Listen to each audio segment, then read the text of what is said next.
I lived in the community. I was involved in the cult of Kirtanananda. I was brainwashed just like Radhanath Swami and Tirtha and Tapapunj and hundreds of others, all right? So I know that if I was called to assist in this murder, I probably would have done it.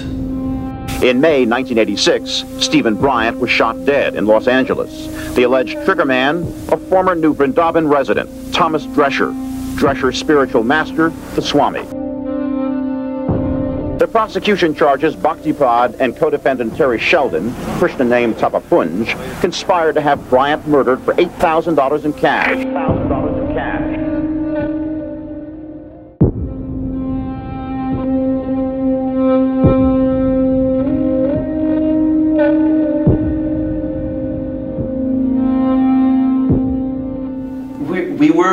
We weren't in our right mind. We were afflicted with deranged devotion. My book is about deranged devotion. And I know what that's like.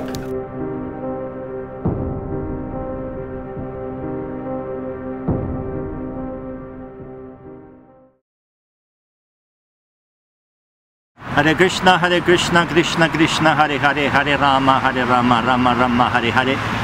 Dear devotees, respects, all glories to Srila Prabhupada. My name is Mahatma Das. A little bit about myself. I joined ISKCON in September of 1977, and I got my spiritual name May 22nd of 1986. That's the day that Sulochana Prabhu was murdered. Krishna's used me somehow to do a little service. I was a right-hand man to Paratrikananda 1990 and 91 when we started the Srila Prabhupada Festival. In 1996, I did the Srila Prabhupada family reunion, thinking that Prabhupada founded ISKCON for Istagosti, communication, unity, cooperation, trust, and love. I haven't done any of this. Krishna uses us to do these things, you know. So I cannot get the credit. I'm not trying to talk down to you or to seem like I want to be a big leader. I'm happy with my life as it is, with a good wife, a few good friends, and that's it. You're going to see soon an interview I did of Hrishikesh Das Prabhu about his 660-page book called Killing for Krishna. And I wanted to say that we have to find a solution. The solution is Prabhupada paradigm only, POP. To follow the order of Prabhupada or suggestion of Prabhupada, that we have to follow the example of Jayananda Das Prabhu. Jayananda Prabhu is the only confirmed by Srila Prabhupada Siddha disciple. We have to start following the example of Jayananda. We can establish 108 centers worldwide based on Jayananda Prabhu, Srila Prabhupada's POP, and original books. We have to know the history of abuse against Prabhupada and his followers. And then we have to know who is who. And this book, Killing for Krishna, describes very nicely who is who in our movement, at least in part of the movement. It's an isolated case, but it's important. Now to the interview. Hare Krishna. Thank you so much. These rogues, so-called acharyas, are the most dangerous elements in human society. These pseudo-religionists are heading toward the most obnoxious place in the universe, hell, after completion of their spiritual master business, which they conduct simply for sense gratification. His Divine Grace A.C. Bhaktivedanta Swami Prabhupada wrote this in Sri Ishupanishad. Hare Krishna, respects, all glories to Srila Prabhupada. Now I am trying to create unity, better communication. There is so much sectarianism in the movement. Of course, we know of violence, such as the one that Sulochana Prabhu experienced, and I'm making an effort so that never happens again, because it's not pleasing to Prabhupada that his disciples be killed, or that we have a reputation, that we kill each other, and so forth. So it's nowhere in our scriptures, it's nowhere given as an example, honorable example of something to do. Today I am with the author of Killing for Krishna, Henry Doktorski. It's a real treat to be with you, Mahatma Prabhu. I enjoy your association. I find that you're a very loving soul, and I thank you for your friendship. Regarding the way I make my money is as a musician, mostly. I play accordion, piano, organ, That's what I'm focusing on, mostly working for churches. I also teach chess for kids, and among other things, I love to research and to write, which my most recent effort is this book, Killing for Krishna, The Danger of Deranged Devotion. What did you do at New Vrindavan for 15 years? I had a mostly wonderful time.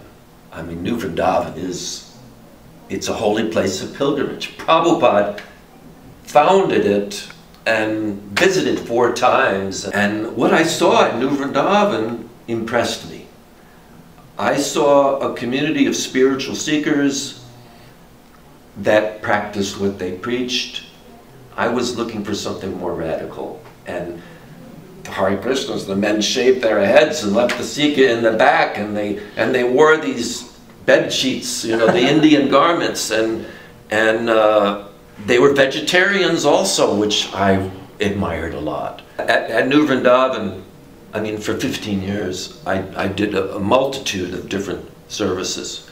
I did teach music at the Gurukul for a little bit. I helped build Prabhupada's palace, helped design the gold leaf patterns on the domes, and did gold leafing myself.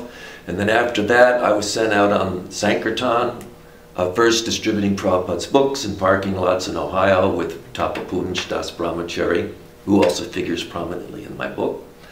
Then when New Vrindavan transferred into doing the PIC, which is fundraising, basically, you know, hitting people up, getting donations just for the money. Mm-hmm. And we were all in disguise. I was very good at that. I was New Vrindavan's #1 men's collector in 1 year. And then around 85, the grind of being out on the road all that time was adversely affecting my health. So my spiritual master, Kirtanananda Swami, asked me to come back to the farm, and I helped found the book publishing at New Vrindavan Palace Publishing.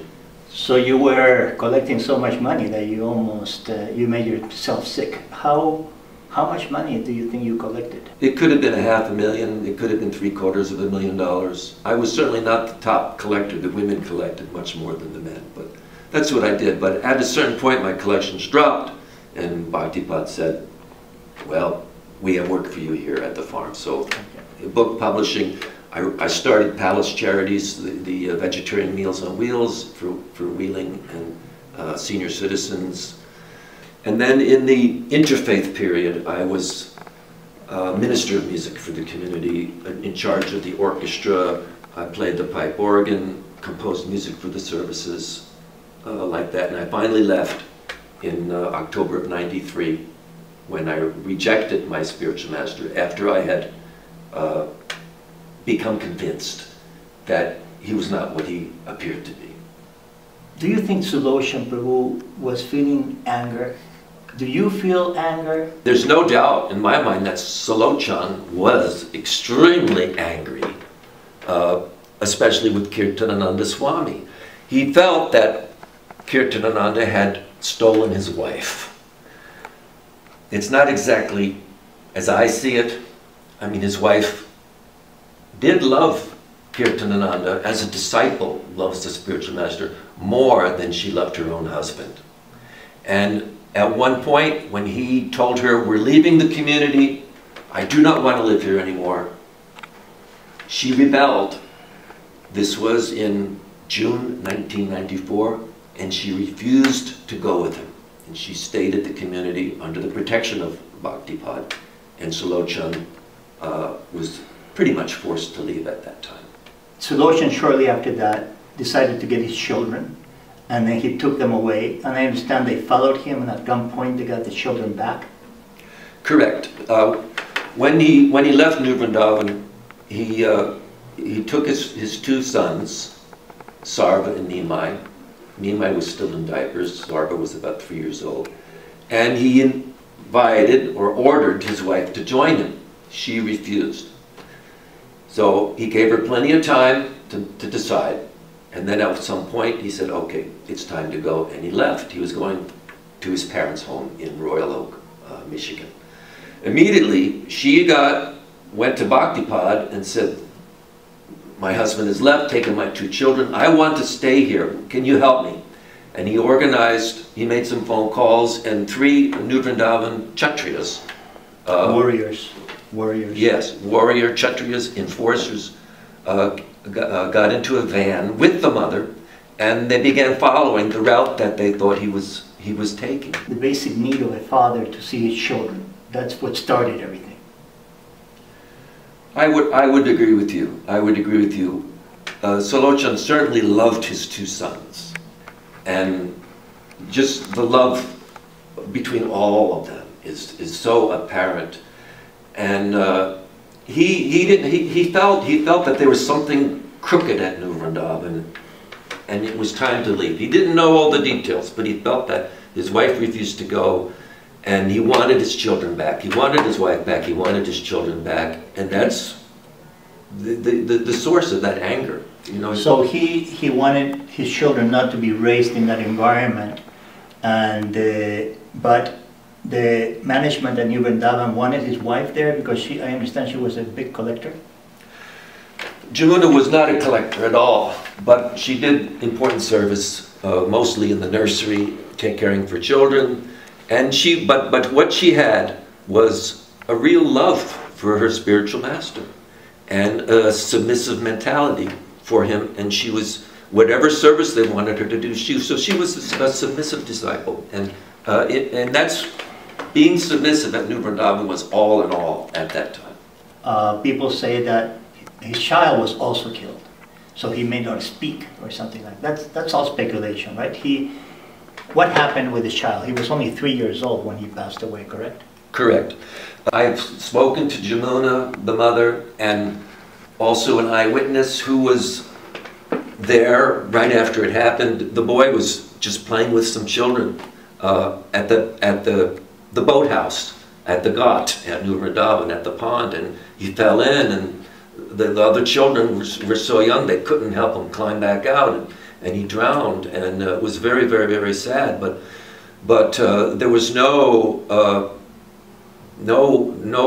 animosity in that as a retribution for Sulochana leaving that. In fact, Bhaktipad did say later, he said that it appears that there's some bad karma in the family. There are so many books. I mean, there's already a book that Sulochana wrote, The Guru Business. And then there is the book Monkey on a Stick, right, that was written. And then if you go on the internet, there's so much information about Sulochana that devotees have shared. Why they need to write a 660-page book on Sulochana? The Guru Business is basically his commentary on Prabhupada's letters, which reveal that there was corruption amongst the highest management in ISKCON. All right, and it's a very important book.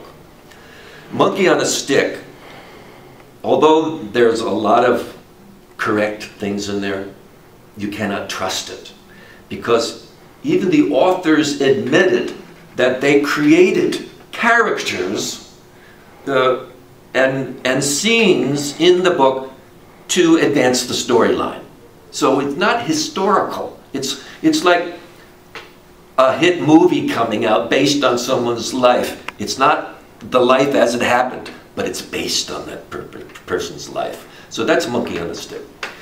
And then, so none of these really tell the story about the murder conspiracy that led to Sulochana's assassination. It was 16 years ago, in 2002, when I decided that I wanted to research and write something about New Vrindavan.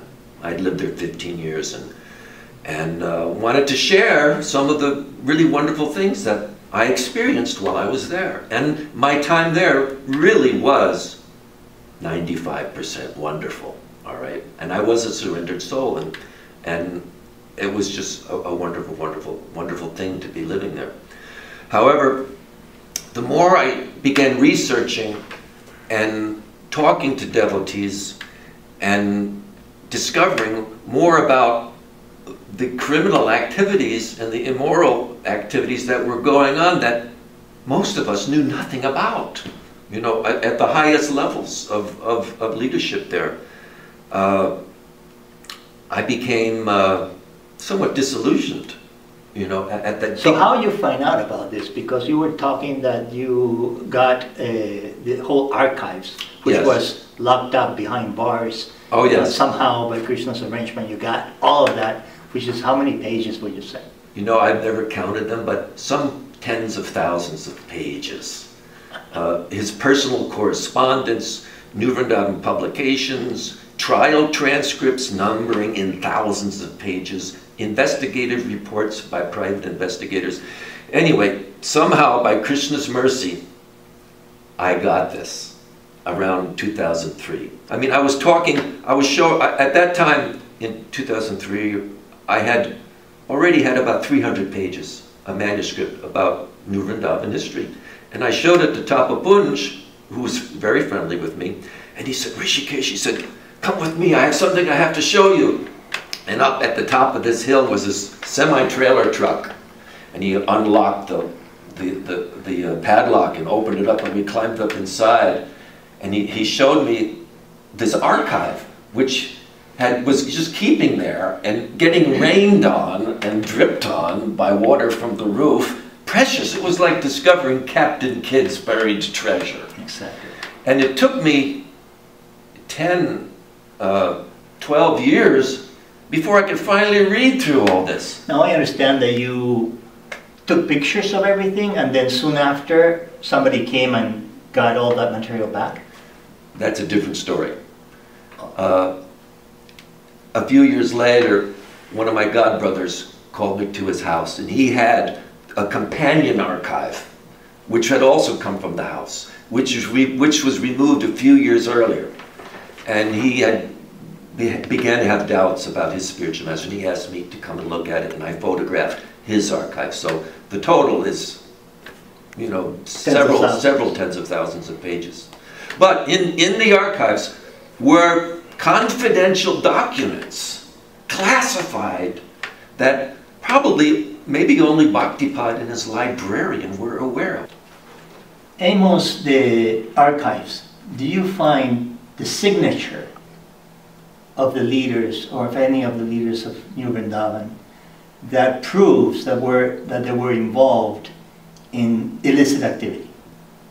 Yes, there's at least one instance where there's a handwritten note, or a photocopy of a handwritten note written by a Gurukul student who claims that one of the sannyasis at New Vrindavan was involved in the murder plot.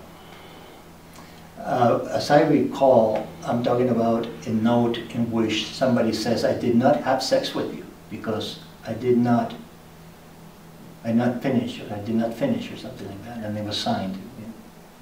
Do I recall correctly? That was a letter Bhaktipad had written to one of the Gurukul boys he had given oral sex back in the 1980s. And he signed it? Yes. Well, he doesn't say that he did it, all right? But I have talked to the boy, who's now 50 years old, or close to it. And in that letter, Bhaktipad is just explaining that what we did was not really sex because I never had an orgasm. You said that there were private investigators hired by New Vrindavan, and you got all those documents. This is in relationship to what? Regarding Sulochan's murder, New Vrindavan had hired at least one private investigator, I think more than one, and they would interview devotees and ask them questions about Sulochan or the people involved in the conspiracy, and the devotees interviewing them would tell them what they wanted them to hear. All right. Were they telling the truth? Who knows? Who knows? I'm sure. I mean, a lot of the murder conspirators are not telling the truth. I mean, that's what took so long for this book to come out. From the very beginning, my motivation, I knew I wasn't going to make any money on this, all right? I mean, from the very beginning, come on. Who makes money on books like this? Okay, so if the motivation is not money, What are you trying to accomplish? My motivation was love. Love of the truth. All right? I have always been a truth seeker. I do not like duplicity. And there's been so much duplicity at New Vrindavan and in ISKCON itself, all right, over several decades. It's like solving a puzzle for me, and that's something that I just wanted to do. And as I explained earlier, for about 10 years, I set this book aside and worked on other books because so many key witnesses in the Salochen murder conspiracy were saying completely different things. And I didn't know who to trust and who not to trust. You almost gave up. Well, I did for a period of time, all right? But then in November of 2016, I think it was, after looking back at my manuscript, I had an insight, and all the pieces of the puzzle fell into place, and I knew who was telling the truth and who was lying. It's just like, the picture became complete. And then I said to myself, okay, this has got to be the first book of the 3 that I'm working on that will be published. So you felt that you wrote this book because you want the ISKCON devotees to know the truth. The book is written specifically for ISKCON devotees and Vaishnavas, and of course non-ISKCON devotees also. Anyone who's following in the footsteps of Lord Chaitanya. You read this book, Prabhupada is held in the highest regard. There's not one word that contradicts what he says or casts any doubt. He is the authority, all right, in this book. And you consider Prabhupada to be your authority? I do. Regarding the people who think that I'm produced this book to make money. You read the book, it's targeted to ISKCON devotees. It's not targeted to the general public. I mean, a general public is going to pick this up, he's going to be bewildered. It's written in the lingo of the devotees, you know. So the general public is not going to. It's for devotees because there's something there's something important for them that I want them to understand. Was Salochen a drug addict? There's people that said that he was a drug addict. I have never heard that he was a drug addict. You met him personally? No, I did not. I knew his wife after his death. I taught piano to her children. So do you think he was a drug addict? No, of course not. There's no doubt about that.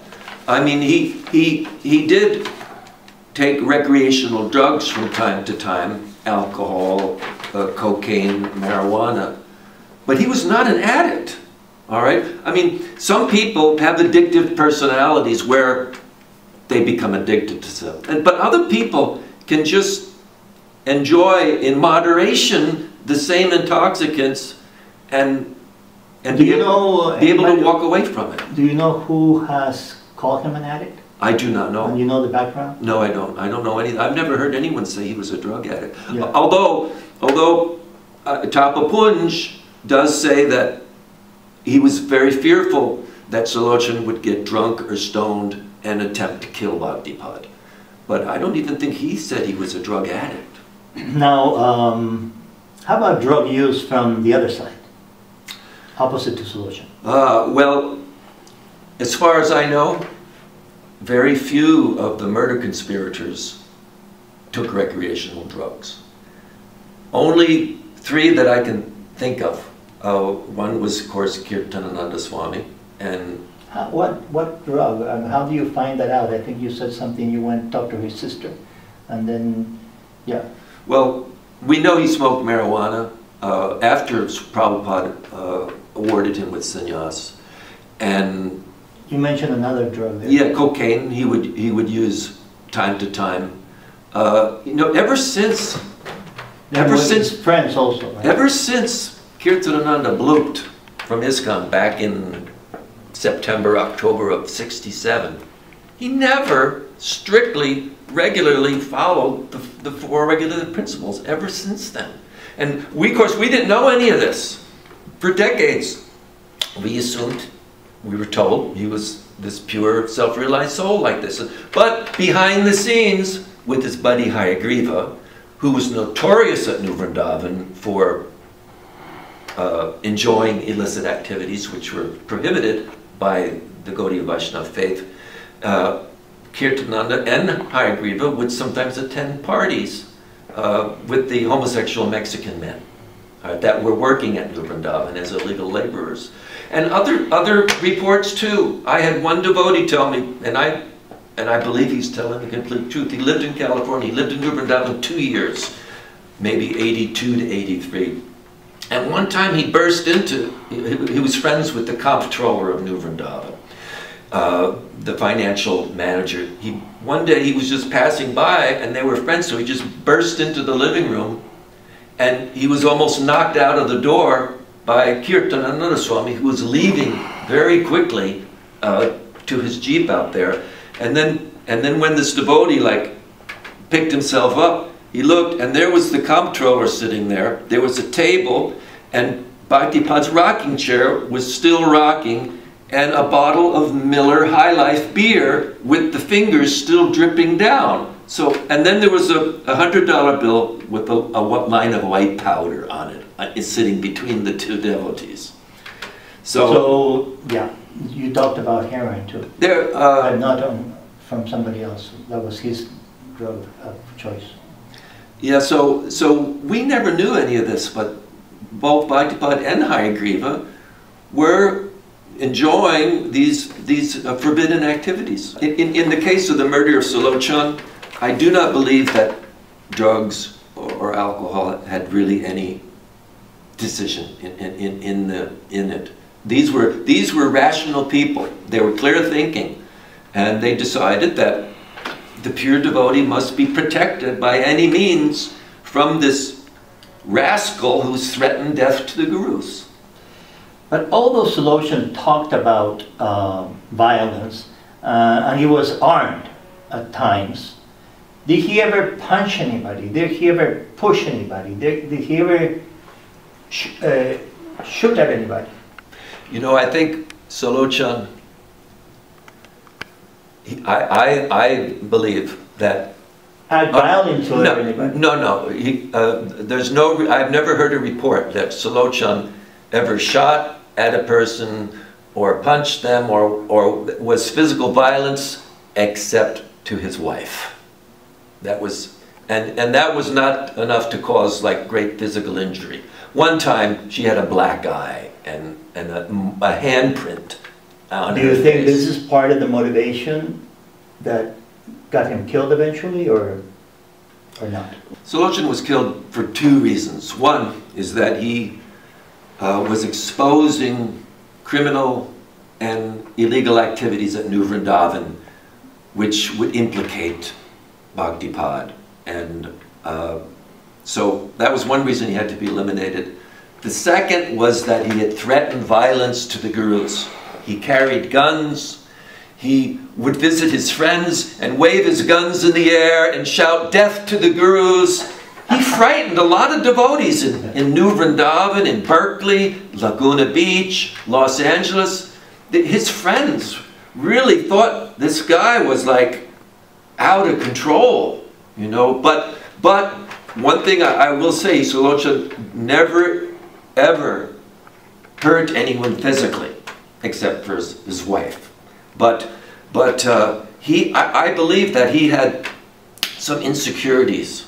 All right, he thought of himself as a Kshatriya, but he was averse to physical violence, and he felt he was combating such a huge, powerful, organized, undercover illegal enterprise, and he was just one little guy fighting against it. I think he had to exaggerate his threats in order to try to scare them. So I really think all his talk about violence and killing the gurus and killing Bhaktipad and Rameshwar, all right, I really think it was a bluff. But the devotees in New Vrindavan, the devotees in California, they took it seriously. And they decided we've got to eliminate this guy before he kills a guru. Do you think that they killed him to exercise their power rather than because they were really scared of him? I don't think so. You think that they were genuinely scared of him? I do. They were afraid that he was going to hide out in the woods at New Vrindavan with a high-powered rifle and shoot Bhaktipad.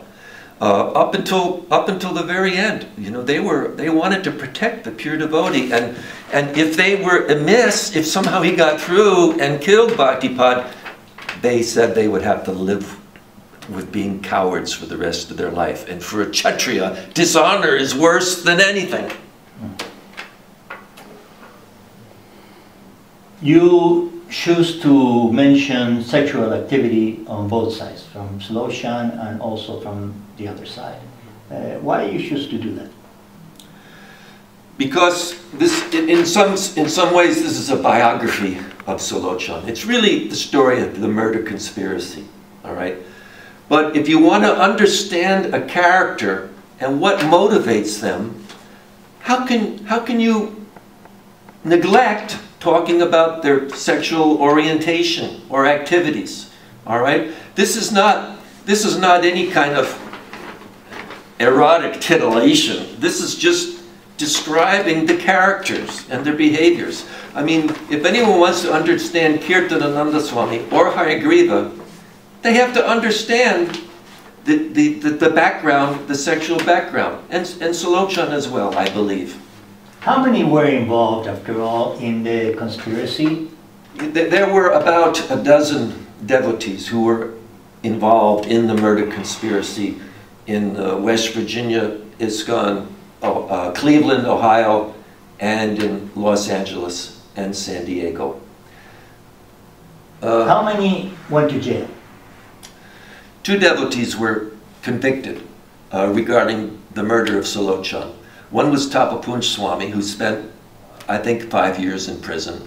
And the other was the trigger man, Tirtha, Thomas Drescher, who is serving 2 life sentences right now and is currently incarcerated in West Virginia, where he's been in prison the last 32 years. In your opinion, 2 went to jail. How many should have gone to jail if people had done the right thing? Well, Kirtanananda Swami also served a prison term. Not for the murder? No, not for the murder. I'm talking about the murder. All 12 of them? I hesitate to say this person should have gone to prison and that person should have gone to prison, all right? Just my nature. I'm not one to condemn something like that, all right? I lived at New Vrindavan. I know... Would it be just to say then that some more should have gone to prison?